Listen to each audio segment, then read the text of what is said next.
আমরা গতকাল জনগ্রহণ করেছি। আমরা এর আগের দিনেই রাত্রে চলে আসছি। গতকাল সকাল থেকে আমরা সংসদ ভবনের দক্ষিণ প্লাজায় সামনের সারিতেই সকাল থেকে প্রায় 9টা থেকে আমরা সেই 3টা পর্যন্ত এক জায়গায় দাঁড়িয়েছিলাম শৃঙ্খলার সাথে। দেশনেত্রী বেগম খালেদা জিয়া আমাদের রক্তের সাথে, আমাদের মন মেজাজ, আমাদের সব কিছুর সাথে মিশে গেছে। সেটা কোনোভাবে মেনে নিতে পারছি না। উনি আমাদের ছেড়ে চলে গেছেন। তো আমরা কালকে যাওয়ার জন্য প্রস্তুতি নিয়েছিলাম। আবার ভাবছি আমরা কোনো অবস্থাতেই যখন আমরা মনকে স্থির করতে পারতেছি না, ভাবছি সকালবেলা আমরা কবর জিয়ারত করেই তারপর রওনা দেব।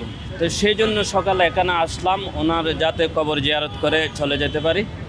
তো আপাতত এখনও গেটটা উন্মুক্ত করে নেই, যখন খুলবে তখন আমরা কবর জিয়ারত করে ফিরবো। আর নাগরিক পর্যায়ে আমাদেরকে প্রথমে সচেতন হতে হবে, কারণ একটা কবর একটা জাতির কর্ণধার যিনি, তার কবর, সেই মর্যাদা দিয়ে আমাদেরকে, সেই মন মানসিকতা নিয়ে আমাদেরকে ঢুকতে হবে। আমরা নিজেরাই যখন সভ্য হয়ে উঠব তখন সেখানে আর কেউ আমাদের প্রতিবন্ধকতা বা বিভিন্ন বিধিনিষেধ তখন থাকবে না।